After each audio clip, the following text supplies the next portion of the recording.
to. I don't think it's on. It should be on. Hello, can you hear me?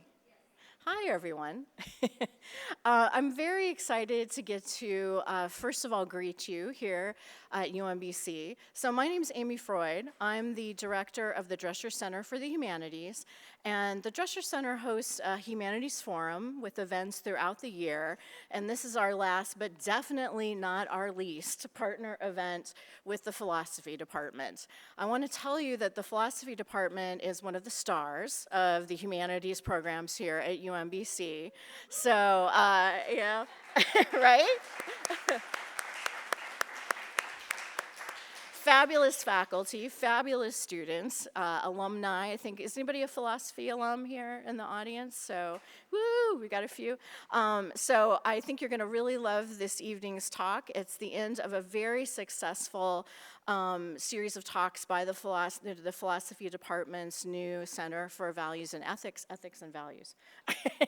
And I can't wait to hear what they have in store for us next year as well. So without further ado, I'll turn things over to the chair of the Philosophy Department, Jessica Pfeiffer. Thank you.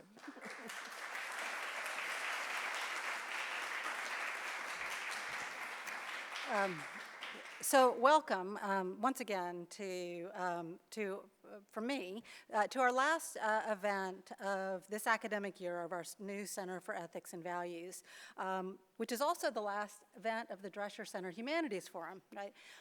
Before we begin, I want to acknowledge that UMBC was established upon the land of the Piscataway and Susquehannock peoples. Over time, citizens of many more indigenous nations have come to reside in this region. We humbly offer our respects to all past, present, and future indigenous people connected to this place, though we also know that this is a small gesture and we must also take action toward the necessary work of repair. I would also like to thank our co-sponsors. Many thanks to the Dean of the College of Arts, Humanities, and Social Sciences, to the Drescher Center for the Humanities, to the Department of Geography and Environmental Systems, and to the Human Context of Science and Technology program. And a very special thanks to Vanessa Capuano. Vanessa has worked tirelessly over the past year in setting up the center, in helping to organize these public forums, in helping with everything else we have been doing, including hosting the Chesapeake Regional Intercollegiate Ethics Bowl tournament, hosting student, faculty, and regional intercollegiate discussion groups, helping to coordinate our new micro-credential series on the responsible conduct of research. The center simply would not exist without her hard work, so would you please join me in thanking Vanessa?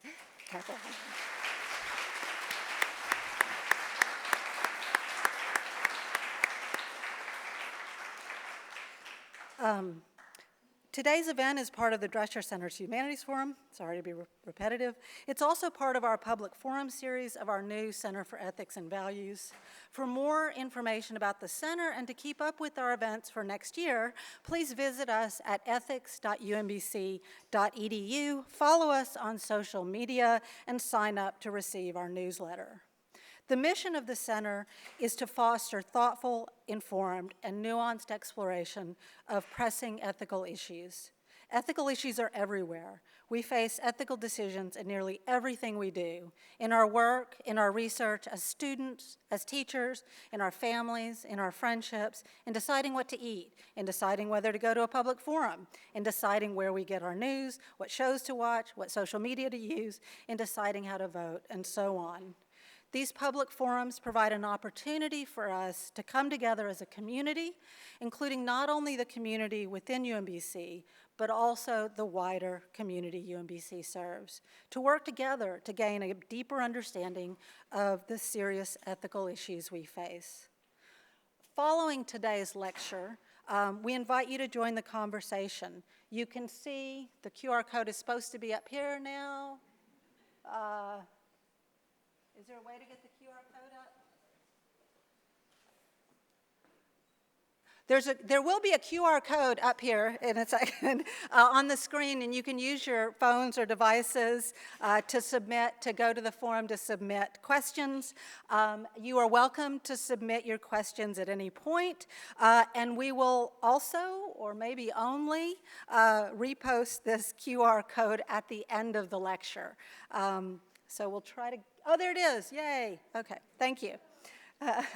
Today's public forum is the 17th annual Evelyn Barker Memorial Lecture. This event is held annually to commemorate Dr. Evelyn Barker. Dr. Barker was a charter member of UMBC faculty in 1966 and founding member of the philosophy department. She was a dedicated teacher and scholar with very broad interests, including Aristotelian and informal logic, the philosophy of Martin Heidegger, and contemporary issues and ethics. When she was on leave to take care of her young children, she even decided that she would learn ancient Greek, which she did during that period. She helped establish UMBC's honors program. She worked tirelessly for the Friends of the UMBC Library, and she was generous in her support of students and colleagues, including me when I arrived at UMBC in 1988 as a new and very green faculty member. Even though she had retired, she made sure to stop by my office every week to see how I was doing. I am extremely grateful to have had such a welcoming introduction to academia, and we are extremely grateful to Dr. Barker for all she did for UMBC and to her family for their continuing generous support of the philosophy department. The Barker Lecture today is being presented by Dr. Samuel Scheffler, University Professor of Philosophy and Law at NYU. Dr. Scheffler is one of the preeminent moral philosophers of our time. He has done groundbreaking work in areas of moral and political philosophy and the theory of value. His writings have addressed some of life's most profound questions on topics as diverse as equality, nationalism and cosmopolitanism, toleration, terrorism, immigration, tradition, and the moral significance of personal relationships. He is the author of 7 books: The Rejection of Consequentialism, Human Morality, Boundaries and Allegiances, Equality and Tradition. It's not one book, these are a series of books. Death and the Afterlife, Why Worry About Future Generations, and most recently, One Life to Lead, The Mysteries of Time and the Goods of Attachment. Today, you will be speaking to us about existential catastrophe and the love of humanity. Please join me in welcoming Dr. Scheffler to UMBC.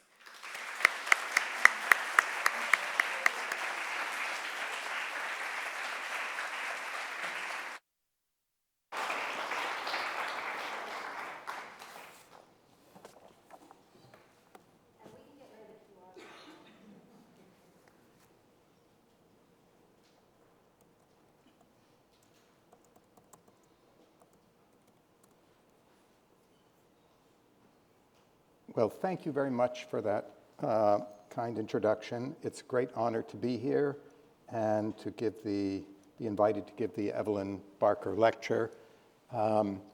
This is a very impressive stage. I feel like I should be singing or dancing or something, have an instrument, but it's also the only time I've ever shared a stage with a QR code, so that's new for me.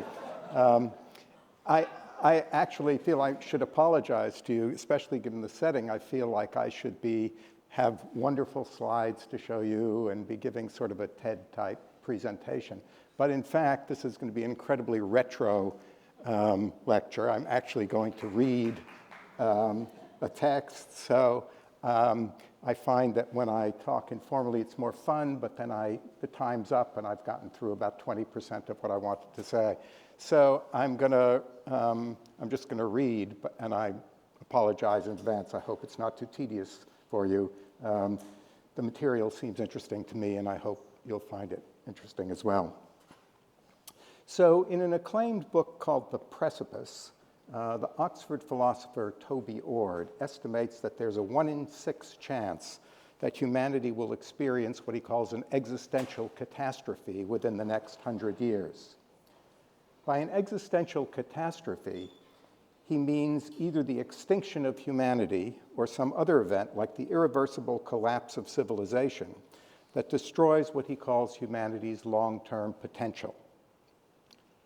Ord divides the risks we face into three categories in increasing order of magnitude. First, there are natural risks like those posed by asteroids and supervolcanic eruptions. Then there are current man-made risks, such as those resulting from nuclear weapons, climate change, and environmental destruction.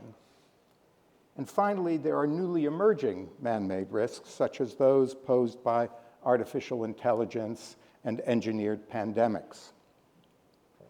Now, from reading the headlines in today's newspapers, you might conclude that humanity's chances are much worse than Ord suggests. With the world still struggling to emerge fully from the COVID pandemic, which has killed at least 7 million people to date, with the effects of climate change being felt ever more dramatically throughout the world, with the wars in Ukraine and the Middle East leading to resurgent fears about the possible use of nuclear weapons, and with the threats posed by artificial intelligence suddenly bursting into public consciousness, it may seem that only the most naive optimist would give humanity a 5 in 6 chance of avoiding catastrophe for the next 100 years.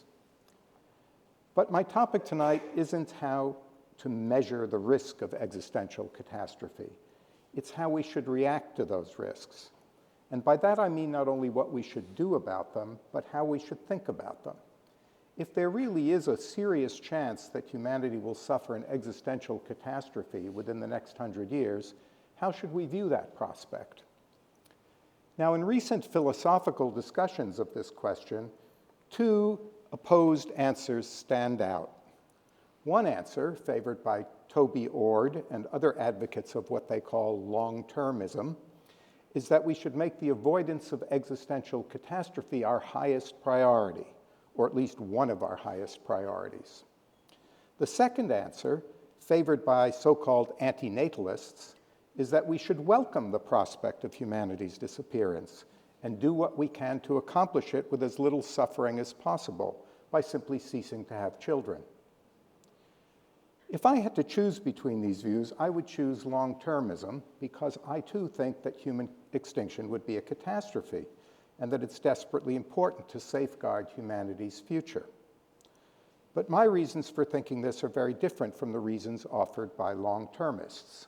So happily, I don't think we do have to choose between long-termism and antinatalism. I have two main reservations about long-termism. First, the reasons offered by advocates of long-termism have an excessively utilitarian character. Utilitarianism, oversimplifying a bit, is the view that we ought always to act in such a way as to maximize total human happiness or well-being. Utilitarians who prioritize existential risks do so because they think that vast amounts of happiness stand to be realized if humanity survives well into the future, and forfeited if it doesn't. When compared to the number of people who will exist if humanity survives for millions or billions of years, the number of people who now exist is minuscule, and so their interests, which is to say our interests, should count for much less in our decision-making. In particular, we may need to neglect the problems of the living, even if they're serious problems, in order to promote the welfare of future people and thereby maximize human well-being in the long run. Although long-termists sometimes downplay the connection between long-termism and utilitarianism and present their view as an ecumenical position that can be endorsed by people with different outlooks, they nevertheless tend to describe the significance of existential catastrophe in broadly utilitarian terms.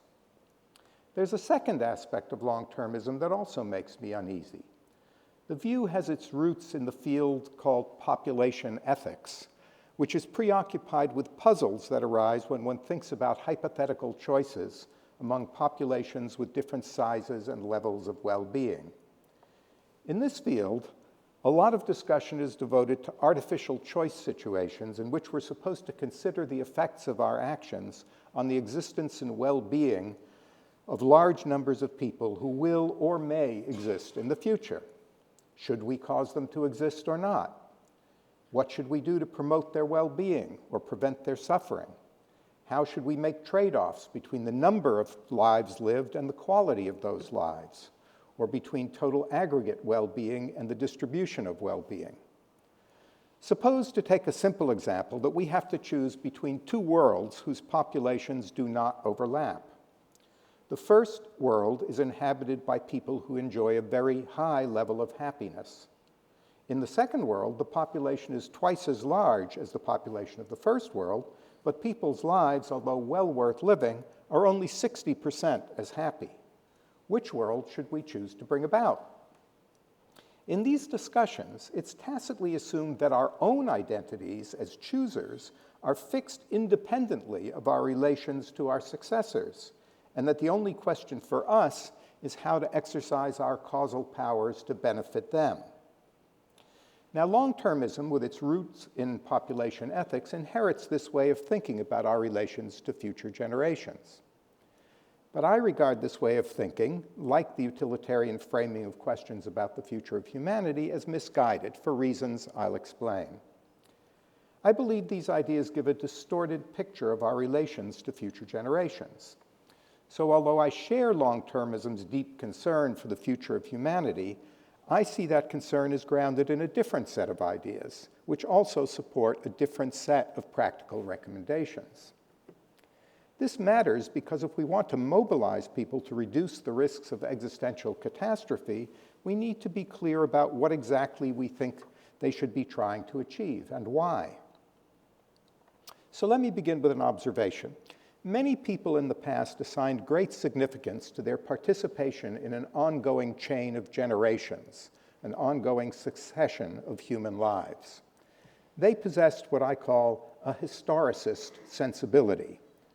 This sensibility shaped their interpretation of the meaning and value of their activities and the significance of their relations to their ancestors and descendants.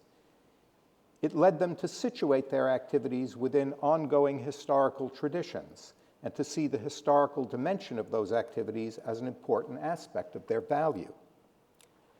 But nowadays, these ideas strike many people as being out of date. We don't possess a historicist sensibility, or so many of us seem to think. We've lost the habit of assigning significance to our relations with the people who lived before us and those who will live after us.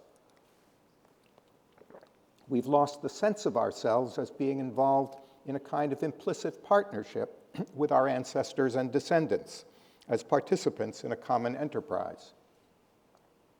And we've lost the sense that one of our important roles, whether we realize it or not, is to transmit cultural materials, knowledge, skills, values, understanding, practices from our ancestors to our descendants.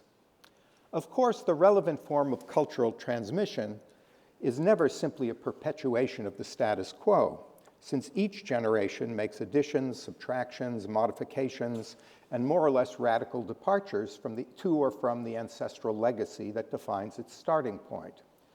Still, as long as human life as we know it continues, each generation will transmit something to the next generation, and what it transmits will inevitably include aspects of its own ancestral legacy and will not be fully understandable independently of those ancestral origins.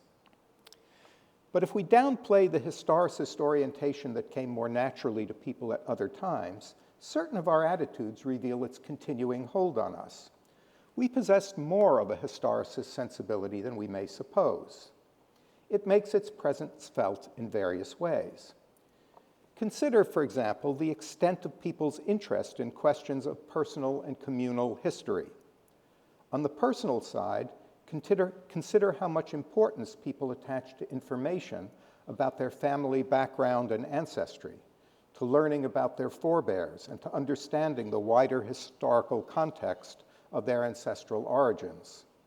Consider the importance they attach to family stories, oral histories, letters and photographs, and family trees. Consider, too, the simple practice of naming people after those who have lived in the past. On the communal side, consider how fiercely people compete, especially in circumstances of political conflict, to establish one historical narrative or another as authoritative. Consider the conflicts that surround practices of memorialization and public art and of communal memory and remembrance. Think of conflicts about the teaching of history and about whose history is taught. All these things suggest that we really do care about our participation as individuals and as communities in an ongoing chain of generations, and that we regard our place in that chain as having some bearing on the meaning or significance of our own lives.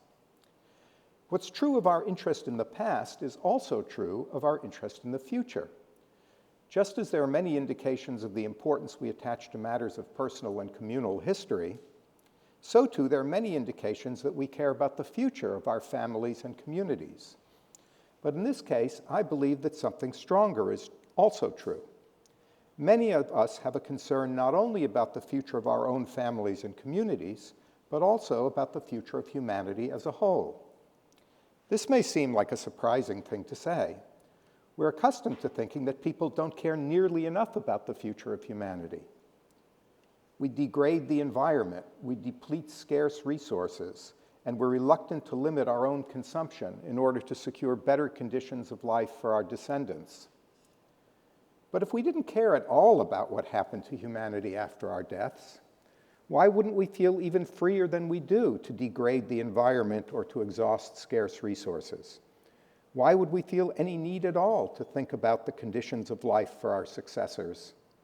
Why would we be as preoccupied as many of us seem to be with apocalyptic scenarios of human destruction, with doomsday predictions, and with anxieties about the fate of the planet? Why would threats to the long-term survival of humanity bother us at all? Of course, a concern for the survival of humanity needn't be an expression of a historicist sensibility. As I said, some utilitarians care about the future simply because of the amount of happiness that stands to be realized if humanity survives.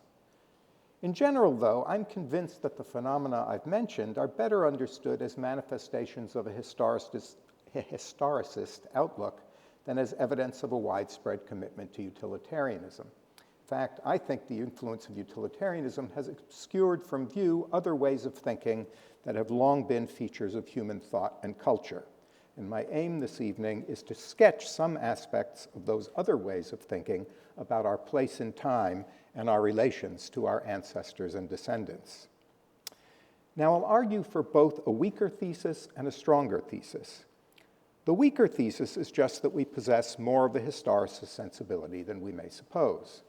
The stronger thesis is that this sensibility need not, and frequently does not, take an exclusively particularist form. That is, it includes a concern for the future of humanity as a whole, and not solely for the future of one's own particular community or nation. I'll begin by defending the stronger thesis. But one can reject the stronger thesis while accepting the weaker thesis. In fact, as we'll see, the most common objection to the stronger thesis actually depends on the truth of the weaker thesis. And even the weaker thesis offers an important alternative to the way that utilitarians and long-termists think about our relation to the future. Like the stronger thesis, it provides a different way of understanding the importance of trying to ensure that humanity has a future. Now, in arguing for the stronger thesis, I like to appeal to a thought experiment borrowed from the novelist P.D. James. Suppose that 25 years ago, the human race had, for unknown reasons, become infertile.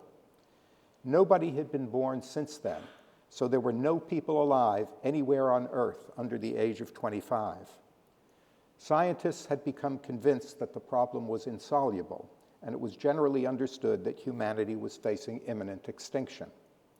Human life would soon come to an end, not through the violent or premature deaths of existing people, but simply because no new people would come into existence. James's thought experiment consists in imagining that we were living in these conditions and asking ourselves how we would react to humanity's imminent demise.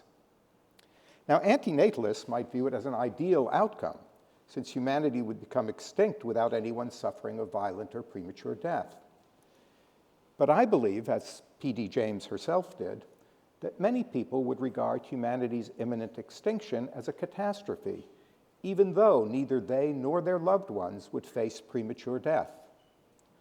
Although people would try in different ways to reconcile themselves to the grim reality, many would be afflicted with a nearly unbearable sadness, and much of the joy that people take in living would diminish or evaporate entirely. In addition, many people would find that activities they had previously considered worthwhile no longer seemed to them so appealing, and some of those activities might seem completely pointless. People may disagree about which activities would lose their appeal and which would continue to seem worthwhile. But the details are less important than the central point, which is that the prospect of imminent human extinction would strike many of us as catastrophic. And it would strike us this way even if it would not involve the premature death of even a single existing person. Now, the possibility of extinction through universal infertility did not make it onto Toby Ord's list of looming existential catastrophes, presumably because it seems so far-fetched. For reasons I'll soon explain, I think our anticipated reaction to James's scenario is quite revealing, even if the scenario itself is far-fetched. But it's also worth noting, before we consign James's story exclusively to the category of science fiction, that in much of the world, including most of the developed world, birth and fertility rates are falling dramatically. The population of Japan, for example, has been declining steadily for nearly 15 years, and it's projected to fall to 87 million, a decline of over 30% from its peak, by 2070. Japan's fertility rate at present is 1.2, well below the level needed for a population to replace itself from one generation to the next, which for developed countries is usually taken to be 2.1. And according to the World Bank, 2022 fertility rates were nearly as low as Japan's, or even lower, in many other Asian and European countries, including China, Singapore, Hong Kong, Spain, Italy, Greece, Poland, and Portugal. In other countries, including Brazil, France, Germany, Iran, the Netherlands, the United Kingdom, the United States, and Australia, fertility rates are a bit higher, but they're still well below replacement level. Earlier this year, South Korea reported the world's lowest fertility rate, a shocking 0.72. Moreover, in a recent analysis of United Nations data, the Pew Research Center predicted that the global fertility rate will fall to 1.9, which is below replacement level, by 2070. And in an article published in The Lancet in 2020, a team of researchers from the University of Washington predicted that it would fall to below 1.7 by 2100, with the populations of 23 countries shrinking to half their current size and 183 countries having fertility level rates below replacement level. One of the authors of the article even told the BBC that if we can't find a remedy for the predicted jaw-dropping population decline, quote, then eventually the species disappears, though he added that's a few centuries away. Still, perhaps James's scenario, or something like it, is not quite as far-fetched as we were initially assuming. As I said, though, our anticipated reaction to James's scenario is revealing even if the scenario itself is purely fictional. What it indicates, I believe, is that many of us have a direct emotional or affective concern for the survival of humanity. It's true that humanity's disappearance would deprive certain of our activities of much of their value, so it would be a setback to the interests of living people who had organized substantial portions of their lives around such activities. School teachers, to take one obvious example, would no longer have any students left to teach, and that would surely be a setback to the teachers' interests. But the power and immediacy of our reaction to the prospect of human extinction suggests that this reaction involves more than just the apprehension of a self-interested setback. It gives evidence of a direct, though often unrecognized, concern for the survival of humanity as such. I think it makes sense to describe this concern as a form of love, the love of humanity. I know that this strikes some people as sentimental rubbish. Who in his right mind can look at today's world and find evidence that a love of humanity is a significant feature of human motivation or behavior?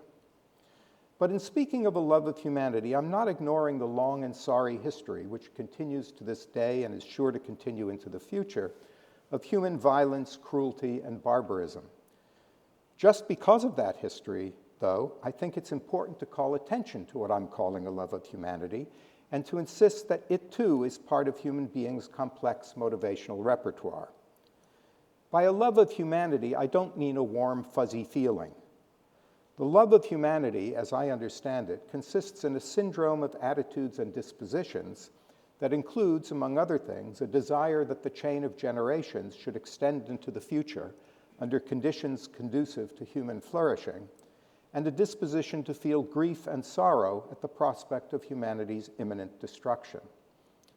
I don't claim that the love of humanity, so understood, is universal, only that it's widespread, despite the fact that it coexists with many other interpersonal attitudes, including, often, aggressive and destructive ones. Now, when I've made this suggestion on other occasions, it's frequently been greeted with skepticism. The skeptics complain that I've overstated the implications of James's thought experiment.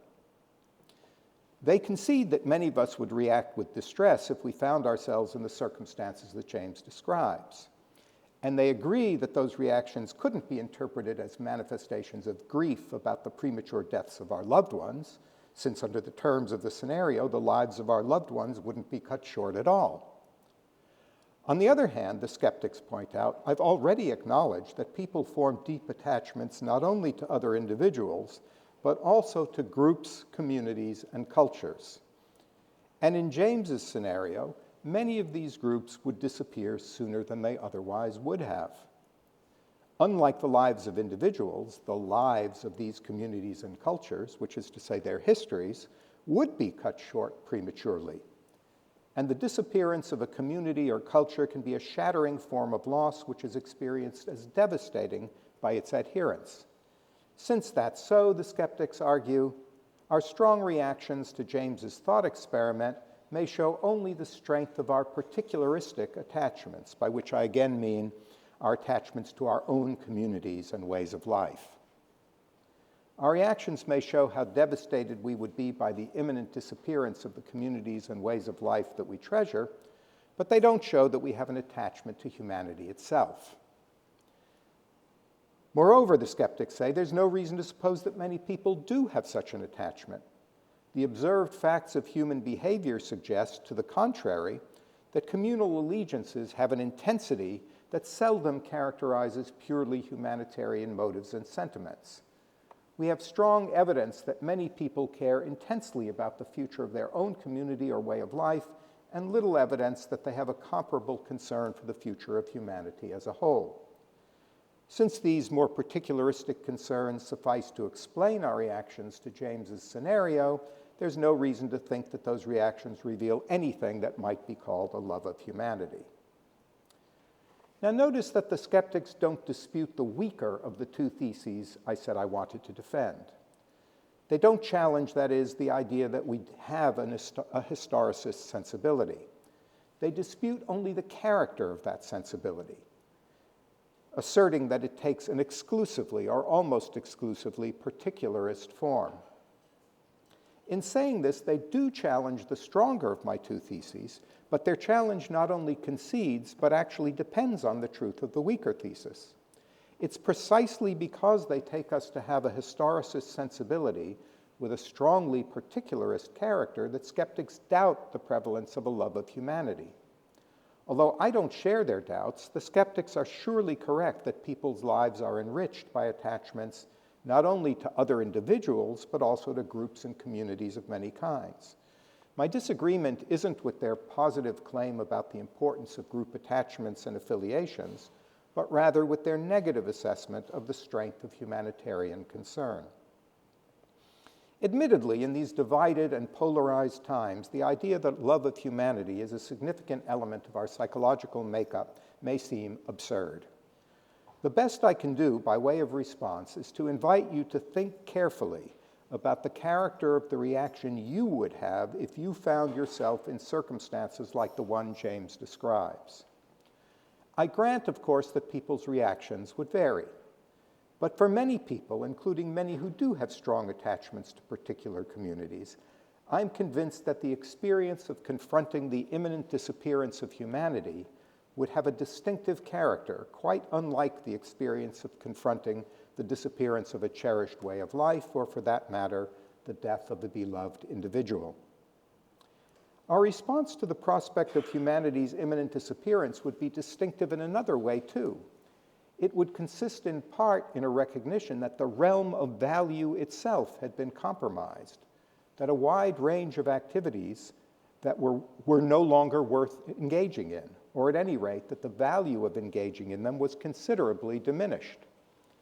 And although, as I've said, this would be a self-interested setback for people who are engaged in such activities, the value of the activities would be reduced not just for those people, but for everyone. Take a simple example. The value of anyone's engaging in cancer research would be substantially reduced if humanity were going to disappear in 20 or 30 years. There'd be much less point in conducting such research. This contrasts in at least two ways with cases of personal loss. In the aftermath of a terrible personal loss, an individual cancer researcher might feel she couldn't bear to continue doing her research.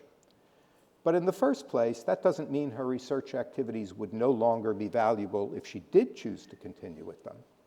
And in the second place, it doesn't mean it would no longer be worthwhile for other scientists to engage in cancer research. Similar remarks would apply to the case of a cancer researcher who belonged to a cultural community or way of life that was disappearing.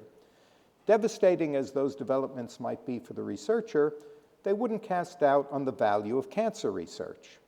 By contrast, the value of cancer research would be compromised by the prospect of humanity's imminent extinction. I believe that the same is true of many other activities. In regarding the prospect of imminent human extinction as a catastrophe, then, we would be registering not only its adverse effect on our own interests, and not only our deep attachment to humanity, but also our recognition that the realm of value itself was under threat. Now, many of these points about the distinctiveness of our reaction to the prospect of human extinction can be transposed into the key of the emotions. When people lose someone they love, often they experience a grief so intense they think it will never end. Sometimes they would actually prefer that it never end. Grief, it seems to them, is the only way of registering the value of what they've lost, and to cease to experience grief would be tantamount to forgetting or neglecting that value. Nevertheless, there's evidence that people are remarkably resilient in the face of loss, and that grief often dissipates after a relatively modest period of time.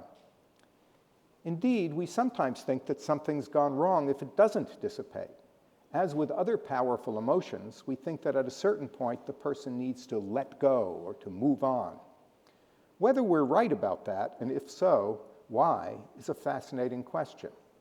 But I want to ask a different question. The question is, what makes it possible for us to move on or to let go of our grief as we so often do? Without providing a complete answer, let me mention two necessary conditions. When bereaved people manage to let go of their grief after what we judge to be an appropriate time, the death that they've been mourning has already happened. It's over. At the same time, and this is the second condition, a post-mortem future remains open for the bereaved. There's something for them to move on to. But neither of these things would be true in P.D. James's scenario. The thing that people were mourning, the disappearance of humanity, wouldn't be over. It would be unfolding in slow motion. And there would be no post-mortem future for the bereaved. Once humanity was extinct, they'd be gone and in no position to move on to anything. Their grief at the imminent disappearance of humanity would be, literally, the grief to end all grief, a response to a wound even time couldn't heal. Skepticism notwithstanding, then, I'll continue to characterize the concern revealed by James's thought experiment as amounting to a love of humanity. But now, what exactly do we love insofar as we love humanity? Is it the biological species, Homo sapiens? If so, then our love would be satisfied if the species were to thrive, even though people's values and behavior were irredeemably vile. Or alternatively, is it certain types of human activity or values or achievements that we love? If so, then our love would be satisfied if the species died out, but an alien species came to appreciate the achievements, adopt the values, and engage in the activities. And in either case, how does our love of humanity differ from the love of other kinds of creatures? How does it differ from a love of the elephants? In my view, the love of humanity is neither a love of the biological kind Homo sapiens, nor a love of human activities and achievements. What we love when we love humanity is humanity as a form of life. We love what's lovable about human beings, and we're appalled by what's appalling about them. We love their kindness, their humor, their sociality, their imaginativeness, the subtlety and variety of their emotions, their capacity for understanding themselves and the world around them, the pleasure they take in one another's company, their sense of fun and play, their ingenuity, their capacity to create new social forms and preserve old ones, their dignity and courage, their sensitivity to beauty, their capacity for satire and farce, their foibles and eccentricities, and their talent, adventurousness, curiosity, and creativity. And because we love humanity, we're also appalled by human beings' cruelty, their callousness, their destructiveness and self-destructiveness, their obstinate stupidity, their obtuseness, their vindictiveness, their mean-spiritedness, and their insensitivity. In short, we love what's endearing about them, and we detest their inhumanity, as we revealingly call it. Interesting word, inhumanity. It may sound paradoxical to say that the love of humanity includes a disposition to be appalled by certain human traits or forms of behavior. But we find the same structure of attitudes in cases of individual love. One's love of another person may be manifested not only in one's love of the person's admirable features, but also in one's dismay at their contemptible features, their weakness perhaps, or their vanity, or their tendency to self-pity.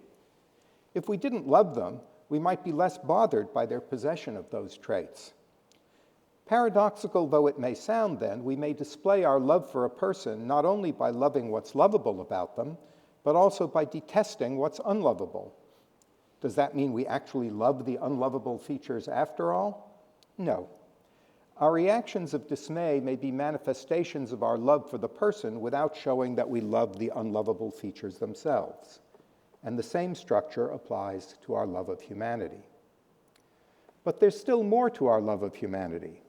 For this form of life has a history, and it's self-conscious about its history. It is and understands itself to be situated and persisting in time, and people's lives and social relations are profoundly affected by this self-understanding. They live in the shadow of the past and in anticipation of the future. Insofar as we love humanity as a form of life, this too is part of what we love. Not all the details of humanity's actual history, but rather the fact that it has and is conscious of itself as having a history.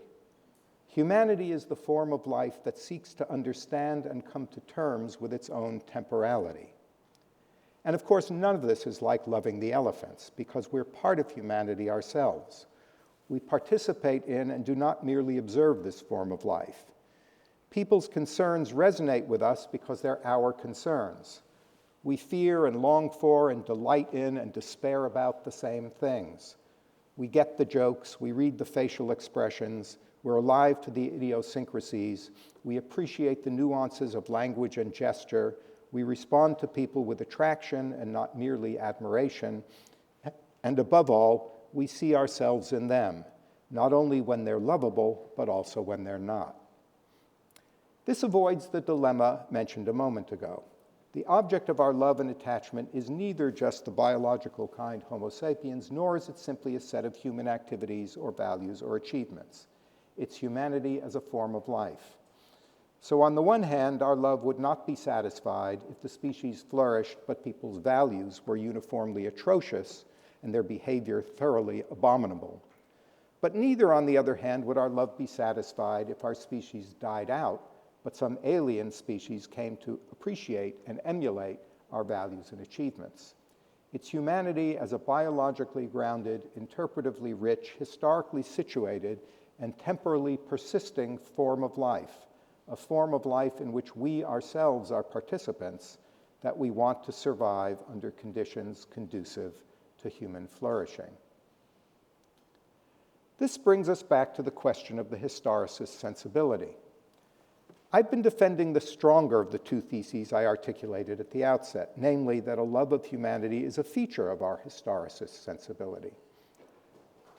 This form of love is best understood as a syndrome of attitudes and dispositions which comprises, among other things, a desire that humanity should survive into the future under reasonably favorable conditions and a disposition to grief and sorrow at the prospect of its imminent destruction. This sensibility, as I've described it, also includes a tendency to interpret the meaning of our own lives as dependent on our participation in a chain of generations. And it includes an implicit understanding that the worth of many of our activities, the fulfillment of many of our interests, and the fate of many of our values all depend on the survival and flourishing of people after our deaths. As we've seen, skeptics protest that a historicist sensibility doesn't have to include a love of humanity, and that usually it does not. It includes only the love of a particular nation or people, and so it takes an exclusively particularist form. But although I agree that it sometimes takes a particularist form, I doubt that it always does. Whether we recognize it or not, many of us have a love of humanity in addition to whatever particularist allegiances we may have. This means we possess a historicist sensibility that doesn't have an exclusively particularist character. But suppose I'm wrong about that. Even if the skeptics are right, and my stronger thesis is false, that still leaves the weaker thesis, which is simply that we possess more of a historicist sensibility than we recognize. As we've seen, the skeptics not only do not reject this thesis, but they actually insist on it. They agree that despite our tendency to overlook the fact, there are significant respects in which many of us still understand ourselves and our lives in historicist terms. We do indeed have a historicist sensibility, even if, as the skeptics believe, I'm wrong in denying that it takes a predominantly particularist form. The weaker thesis, although weaker,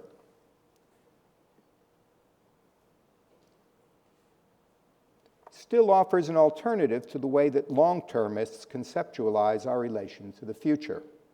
The stronger and weaker theses both suggest a different way of thinking about the importance of ensuring humanity's survival.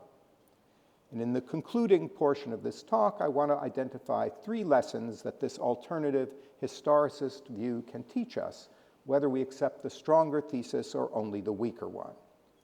First, remember the assumption that I said long-termism inherits from population ethics, namely that we face the future as individual moral agents whose identities are fixed independently of our relation to our successors. If I'm right in ascribing to us a historicist sensibility, then this assumption neglects some important features of our actual attitudes toward future generations.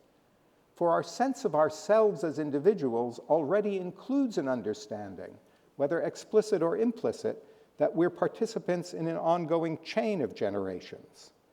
On the one hand, we recognize the formative influence of events from the past in shaping our lives, circumstances, and experience, and we know that we're profoundly affected by the institutions, norms, customs, and values into which we're born.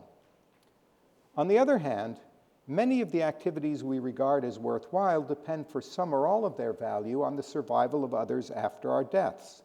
And so we rely on the future when we commit ourselves to projects and activities in the present. Dependent in one way on the past and in another way on the future, we are who we are by virtue of our placement at a specific node in an ongoing history that transcends our own. This may sound very abstract, but the historicist dimension of our self-understanding is supported by a very mundane aspect of our personal experience, namely the fact that we often have ties of acquaintance and affection with people who belong to a number of different generations. When I was a child, for example, I had ties of affection with my grandparents and others of their generation who were born in the late 19th century. I now have such ties with my grandchildren, who belong to an age cohort with an average life expectancy that extends into the 22nd century. As this suggests, it's not unusual for a person to have ties of acquaintance and affection with each of a temporal sequence of individuals whose combined lifespan extends for more than 200 years, more than double the person's own lifespan. And this provides an experiential basis for the development of a historicist sensibility, for it means that many of us have concrete social and emotional ties to some people whose lives began long before our own, and to others whose lives will continue long after we die. The upshot is that in thinking about the prospect of existential catastrophe and about the importance of trying to secure humanity's future, philosophers and policymakers should remember that we face the future not as independently defined agents facing an array of anonymous potential beneficiaries, but as creatures whose values and self-understanding already incorporate a rich set of assumptions about our place in the chain of generations. Accordingly, the view philosophers and policymakers may cogently ask us to take is not a million-year view, as some long-termists have urged, but rather a multi-generational view. The important thing is not to maximize human well-being over a million-year period, but rather to secure the persistence of the chain of generations into the indefinite future. This brings me to the second lesson, which has to do with the content of our concern for those we love. Whether the object of our love is humanity as a whole, as the stronger thesis has it, or some particular nation or community, as the weaker thesis has it, the desire that may reasonably guide our actions is not that the well-being of those we love should be maximized, but rather that they should survive into the future under conditions conducive to their flourishing. After all, we can't possibly know what will maximize their well-being. Indeed, we know that their well-being will inevitably depend on how they respond to circumstances we cannot now anticipate. But what we can intelligibly wish, and what we can reasonably take at least some steps to ensure, is that subsequent generations will not only survive, but will live in conditions that make it possible for them to flourish. Consider, as a very rough analogy, the question of how parents should try to equip their own children for the future. An answer that seems to me to have little to recommend it, you won't find it in the parenting books, is that they should exercise their causal powers in such a way as to maximize their children's total expected well-being. A better answer might be this: parents should do what they can to ensure that their children, once mature, will have the opportunity to live in circumstances conducive to their flourishing and the capacity to take advantage of that opportunity. So too, I believe, with our concern for humanity or our own nations or communities. What we, through our institutions and policies, may reasonably aim to do is to ensure that they survive into the future under conditions conducive to human flourishing. That's the second lesson. The third lesson is simple. Recall the particularist argument against my interpretation of P.D. James's thought experiment. The argument was that our sadness at the prospect of humanity's imminent extinction could be explained as a manifestation, not of our love of humanity, but rather of our recognition that the particular nations and communities we loved were about to disappear. Whatever the merits of that argument, and I tried to cast doubt on it, it rests on a premise that's undeniably true. Namely, that if humanity becomes extinct, then so too will every particular nation and community. And the truth of that premise teaches us an important lesson. It teaches us that if we have a historicist sensibility at all, whether it takes a particularist or a non-particularist form, we have reason to dread the extinction of humanity and to do what's in our power to prevent it. Taken together, these three lessons provide a very different picture of how we should view the prospect of existential catastrophe than the one provided by long-termism. even if we agree with long-termists about the importance of trying to ensure the future of humanity in the face of ever more terrifying existential threats, we needn't agree either with their explanation of why this is important or with their understanding of what our practical aim should be. It's important not because of the vast amount of happiness or well-being that may be realized if humanity survives, but rather because so much of what we love and value, and so much of who we are, depends on it. And our aim should not be to maximize human well-being over millions or billions of years, accepting present misery for the sake of future happiness whenever maximization demands it. It should rather be to do what we can, given the limits of our knowledge, abilities, resources, and opportunities, to ensure that humanity survives and that the chain of generations is extended into the indefinite future under conditions conducive to human flourishing. Thanks.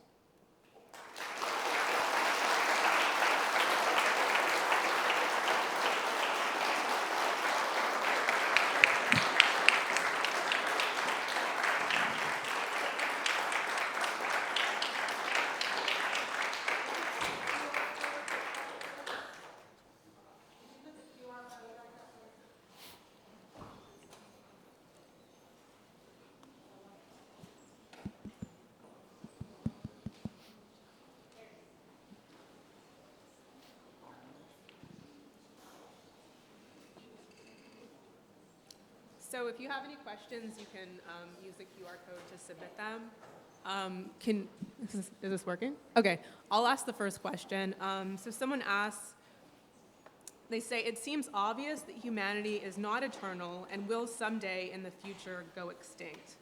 Is there a good reason for finding this fact less disturbing to our historicity sensibility than the prospect of humanity's imminent demise? It's a great question.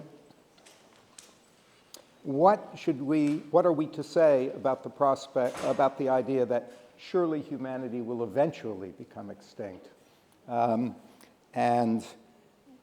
is that supposed to be just as disturbing as the prospect of its imminent extinction? If not, then maybe if we're not terribly disturbed about the prospect of eventual extinction, maybe we shouldn't be so disturbed about imminent extinction. Why the asymmetry in our reactions to the two ideas? In other writings, I've called this the Woody Allen problem, because there's a scene in one of Woody Allen's movies, maybe Annie Hall or something, where his mother takes the 6-year-old, he's not called Woody in the movie, I forget what he's called, takes him to a doctor because he's refusing to do his homework and his mother explains to the doctor that he won't do his homework because he just discovered that the world is going to come to an end in billions of years. I mean, it's going to be a sun death and that the whole humanity won't survive. And the doctor says to him, but that's not going to happen for billions of years. And he says, I don't care. I won't do my homework. I don't see any point. And his mother wants the doctor to say something. But he had a point. He was raising an important question. Why is there a difference in our reaction to the prospect of near-term extinction and our difference to the prospect of long-term extinction? I take it as a datum that for most people there is that asymmetry. I honestly don't know the answer to that question.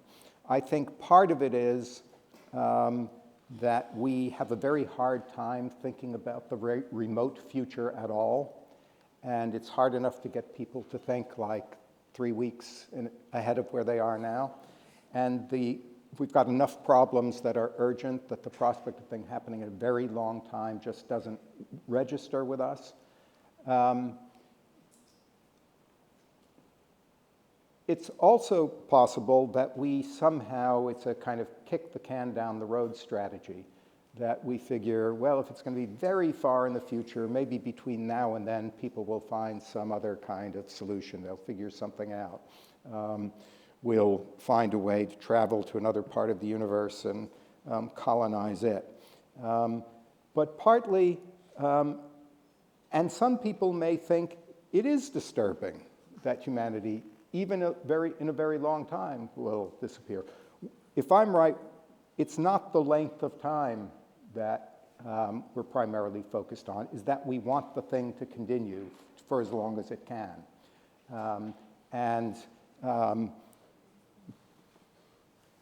Whether we should be disturbed about the prospect of long-term extinction, I'm reluctant to say, because I think that there are many reasons why it might be rational for us not to worry about it, but I don't think it follows from that we shouldn't worry about imminent extinction.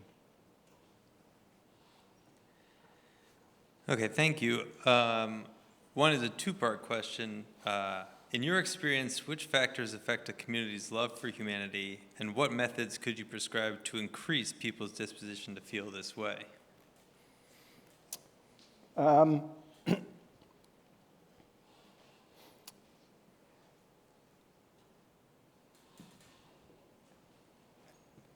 I wish I knew how to increase people's feeling this way. I think that the problem is that conflicts between different communities and groups of people are so salient and so intense and often so ugly and violent that they monopolize our attention. And on the other hand, we're not typically confronted with the prospect of imminent human extinction. It hasn't arisen. Occasionally, you get these panics about imminent disappearance of humanity, but for the most part, we have much more experience dealing with our loves and hatreds of particular groups and communities than we do with threats to humanity that are imminent and present to us. So that's part of the reason why I think the P.D. James book, The Children of Men, is so striking, because she makes it vivid and gripping what it would be like to live in a world where this was really happening. People were disappearing, and there was no prospect in sight. Everybody was disappearing from all parts of the world. But that's not the typical situation. The typical situation is we know we're here, we just hate those people and they hate us, So that seems to get all of our attention. And the other stuff flies beneath the psychological radar. We don't necessarily recognize that our shared humanity is something that we actually care about. So other than talking about it, I don't know, I'm not it's beyond my competence to say how exactly we could get people to appreciate this more.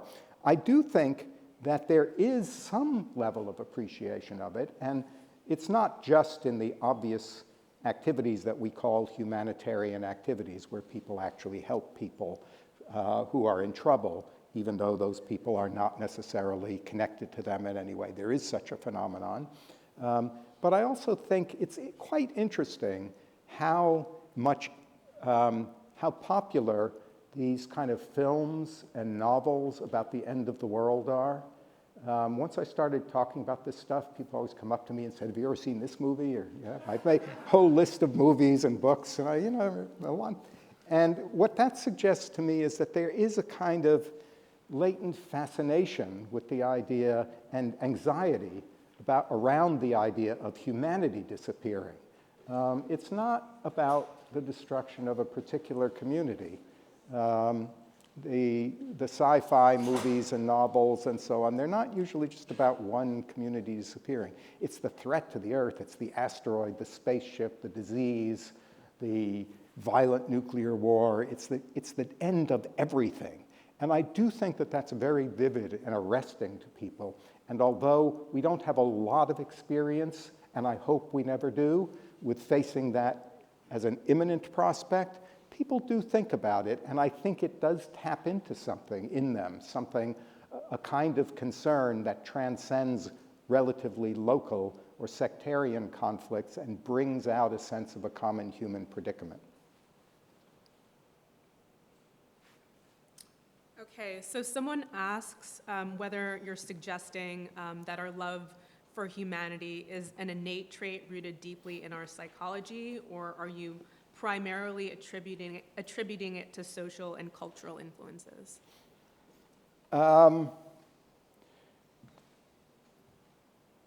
I hesitate to use the term innate because it can mean different things, but I tend to see it as rooted in our psychology and not specifically the result of social and cultural upbringing, though I'm sure social and cultural upbringing can give it a different inflection in different cases, can emphasize it more or less, but I kind of think it's something that's pretty widespread in people.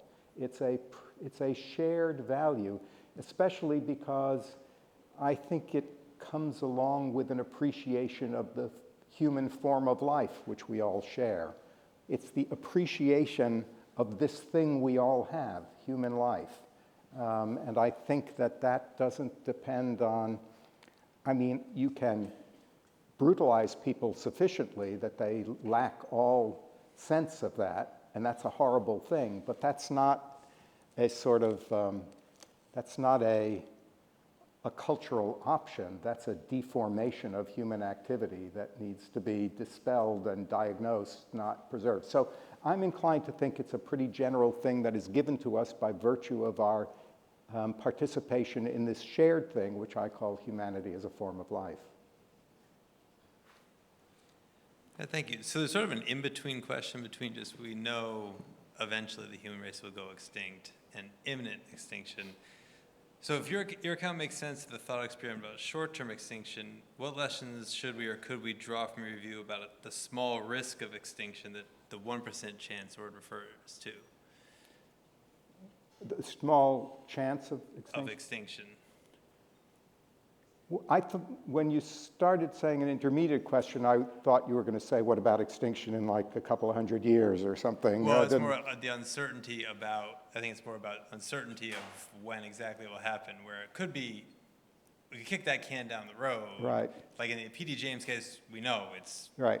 75 years from now is it's done, or, Fewer, yeah. Fewer, right. 25. Yeah, right. But it's more about uncertainty of when, what is that? Right, right. Yeah. So, I mean, uncertainty doesn't seem to me to change the character of the prospect at all, though it will, of course, affect the extent to which it preoccupies us. I mean, if we think there's a tiny chance that this could happen, next week, we probably won't spend a lot of time worrying about it. Whereas if we thought it was, highly likely to happen by the end of the year, then it would be the only thing we thought about, almost. But I think that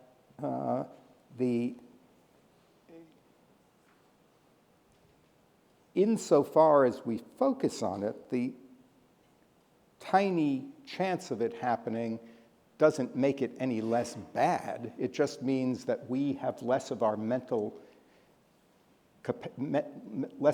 life that we can afford to devote to it. But the small chance of the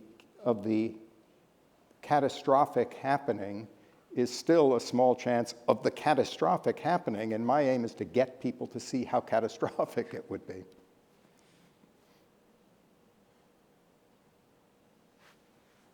Thank you.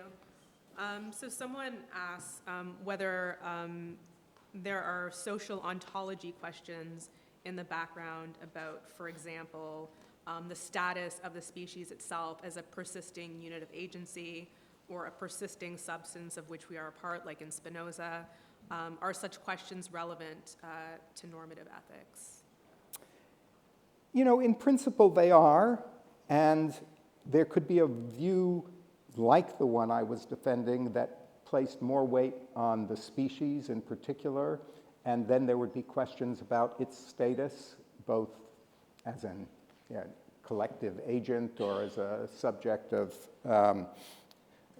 experience or whatever, I was not putting weight on species membership per se, as opposed to this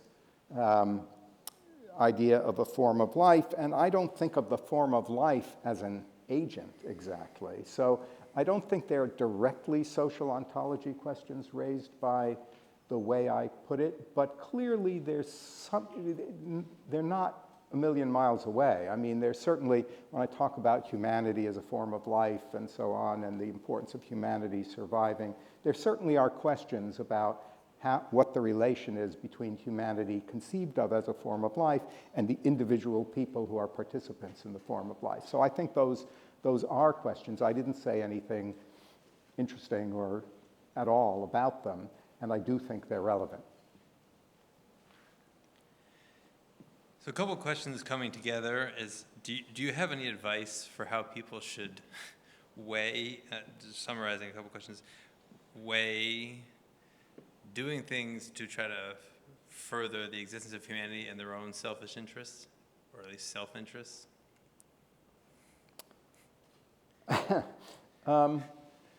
Well, you know, there are a lot of things worth doing in life, and a lot of valuable ways of spending your time. And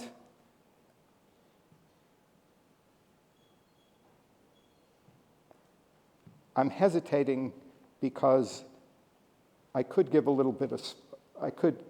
a small sermon about how self-interest isn't the default thing that people do, except when they're doing some do-goody type thing. I think people pursue values, and they choose worthwhile activities and ways of life, and that's what they do. They do things that seem to them to be worth doing, not pursuing something they call their, this self-interest. So I tend to be a pluralist about human motivation. I think that people care about a lot of different things, and we live in an amazing world full of all kinds of different values. There are just so many wonderful things you can do, and to have the opportunity to do any of them is fantastic. Where in all of that should you put, saving humanity from extinction? Well, part of my point was that I think the important thing is to integrate into the way we lead our lives in general a sense of responsibility for passing things on to the next generation. My suspicion is that back in the days when it was much more common for people to think in terms of relations to their ancestors and their descendants and so on, they didn't spend a lot of time worrying about what their responsibility was to ensure the future of humanity. They just knew there were certain things they were supposed to do for the next generation, as their ancestors had done for them. And I sort of think that keeping it going in that way, keeping the chain going, is a less daunting way of thinking about one's responsibilities for the future. It's not that you personally go out and save the world, it's that we together try to make sure that the world we're building is one that will be there for the next generation, whom we hope they'll do the same thing. It's a chain, it's a succession. We pass things along. And I'm full of admiration for people who want to spend their lives actually working actively to, combat climate change or to eliminate nuclear weapons or whatever it might be.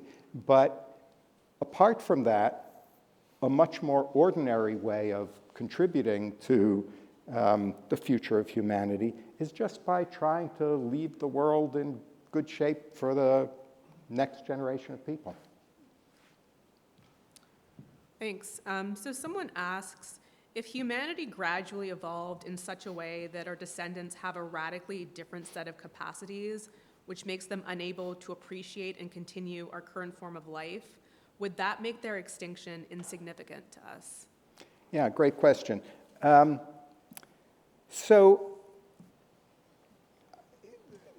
the devil's in the details. I mean, I assume that in wanting humanity to survive into the future, I have that wish, although I know full well that if humanity does survive far into the future, its values, interests, practices, and activities will in various ways be ones that I can't even imagine now. And some of them I wouldn't like if I knew about them.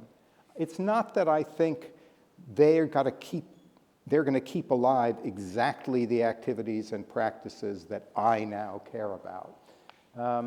It's actually astonishing how rapidly things change. And that if I've had friends or relatives who died not that many years ago, and I think now of the things they didn't know about the world that we now live in, just like 5 or 10 or 15 or 20 years ago, let alone 50 or years ago or longer. The pace of change is astonishing, and not just with respect to trivial things, with respect to all kinds of evaluative practices. And so I assume that they, if they were parachuted into this world today, would be shocked by all kinds of things about our world. And I assume that if I were parachuted into the world of 100 or 200 years from now, would be equally shocked, possibly delighted by some things and possibly horrified by others. I take all of that on board in wanting humanity to survive. I want humanity to survive even though I know that I wouldn't like all the things it was going to go on to do. I want the whole practice of valuing and creating and changing and inventing and coping and coming up with new things. That's part of what's amazing about humanity, the capacity to create new social forms, to change old ones, to do new things. That's the thing I want to continue. So could it ever get to the point where they change so much that it wouldn't matter whether they died out altogether? The only way I can think of that, to me, is if they became utterly horrible. If they became thoroughly vile and loathsome with no possibility of redemption. That's just it. They were just going to be like cruel sadists forever. And that's all of them. And then I might begin to, I would feel at that point, if that happened, that the tragedy had already taken place and that the extinction of those, that the humanity as a form of life had died out. But if they just change in the way things are always changing, then no. Okay, so about our historicist grounding, connections to the past, connections to the future. P.D. James gives us a great thought experiment for making vivid what would happen if we were to lose our connection to the future. This is a question. Can you think of a parallel thought experiment that might help us come to grips with what it would mean to lose our connection to the past, and what consequences do you think that would bring about? We lose our understanding of history and it seems to be creeping up on us. What would happen then? Right. I think Shauna Schifrin once suggested this idea that what if we discovered suddenly that humanity had actually been created yesterday? What we thought we knew about the past was all just an illusion. We were all created yesterday with all our memories and so-called history books and all of that stuff. But actually, it all started yesterday. How would we react to that? I have no idea how I would react to that, except to say, really? You're kidding me. I think partly this is one of many respects in which the past and the future are not symmetrical, and our relations to them are not symmetrical. We are not faced with a constant prospect of the disappearance of the past. It's only a sort of slightly comical, hypothetical possibility that we can entertain it and think, what would we say then? But it's hard even to take it seriously, to get into the idea of wondering what we would think about if we discovered that, at least for me.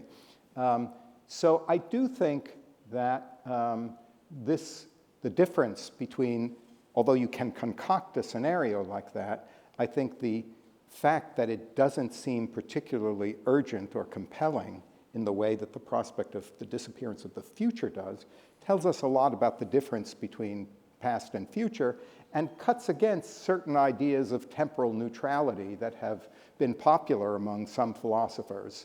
To me, it suggests that the differences are strikingly important, even if we can, for conceptual purposes, play around with the construction of a symmetrical scenario. Thanks. So someone asks, to what extent is our concern with humanity's extinction grounded in our own anthropocentric interests? Why should we value the future of humanity over the future of other creatures on the planet? Okay, yeah, good.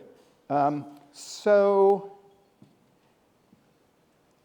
I'm glad that somebody asked that question, because I don't want to give the impression, in talking about the importance of the future of humanity, I don't want to give the impression that other creatures don't matter. I don't think that at all. I think all things of value matter. And I don't mean to say that human beings take priority over other creatures, except in this one respect. We're human beings. And so this is the form of life in which we participate. And our disappearance, I believe, has a special significance for us. That doesn't mean that we should regard with indifference the disappearance, let alone the suffering, of other creatures or other animals. But I do think that the fact that we are all participants in this form of life gives us a special reason to be struck by questions about its future. But there's nothing in what I said that should suggest any lack of concern for what happens to other species.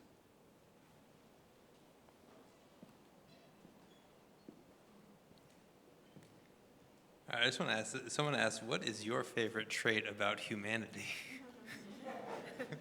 My favorite trait about humanity? Yeah.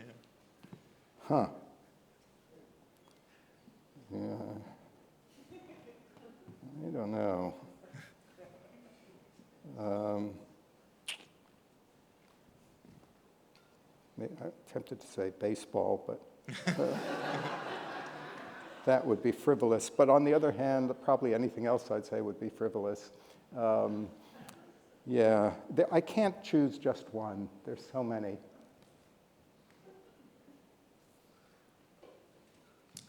Someone wanted you to expand on what you meant when you said that the realm of value is under threat. I don't know if you could do that for us. Yeah. So my thought was that lots of valuable things, lots of valuable activities simply would disappear along with human beings. Any value that is constituted by forms of human activity wouldn't be there anymore.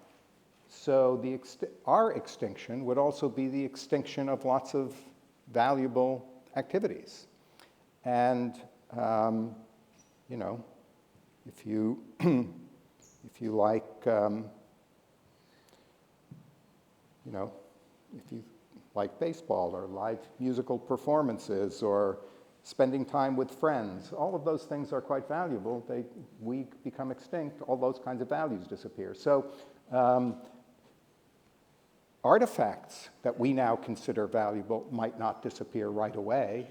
There might be some valuable artifacts still that hang around, although they probably wouldn't last for all that long without human beings to look after them. But, and there's of course a question whether those things would still be valuable if there were nobody to appreciate them. But I mean something much simpler than that and less philosophically sort of elusive, which is simply that if human beings die out, then all the valuable activities that human beings engage in will also die out.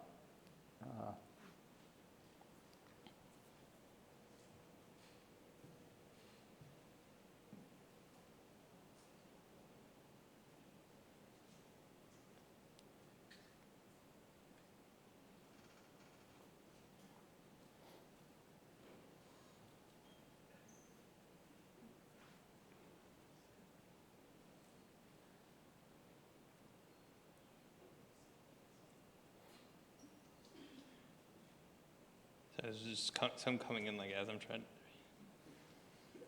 It's a lot of pressure, Whitney. Got to choose one. You know? Appreciate that, Sam.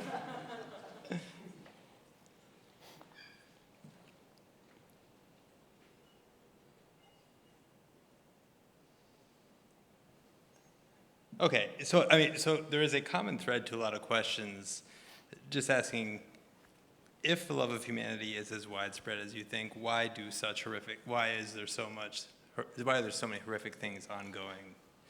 People speak of genocides, wars.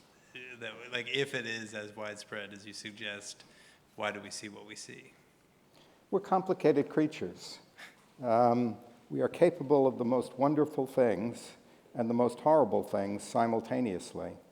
And it's part of our nature to take for granted the things that we can take for granted, and to focus more on the things that pique our concern in a more vivid way at any given moment. But look, everybody knows that human beings are the most infuriating species in many ways. We're capable of glorious achievements and wonderful, loving relationships, and we also engage in incredible cruelty and brutality. How can one type of creature contain both sorts of tendencies within its motivational repertoire? All I can say is we do. And my aim is not to say that the love of humanity somehow makes the other things go away. It's just to say it's part of the mix. But I would resist the idea that since we do all these horrible things, war, crime, brutality, and so on, surely there can't be a love of humanity. It's like saying, because people are so horrible to each other, nobody ever really loves anybody else. Well, that's not true. We are horrible to each other, and we also love other people. We are infuriatingly complex in that way, and I just want to try to insert within the complexity one piece that seems to me to be neglected, because we know that we love individual human beings, other individuals, but we often overlook this other feature, which I believe to be present and important as well.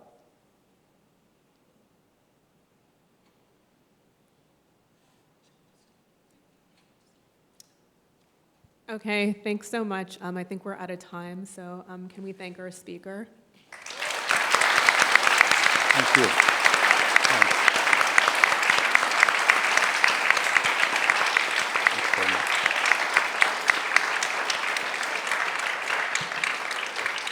And there are refreshments outside, so yeah, so join us outside.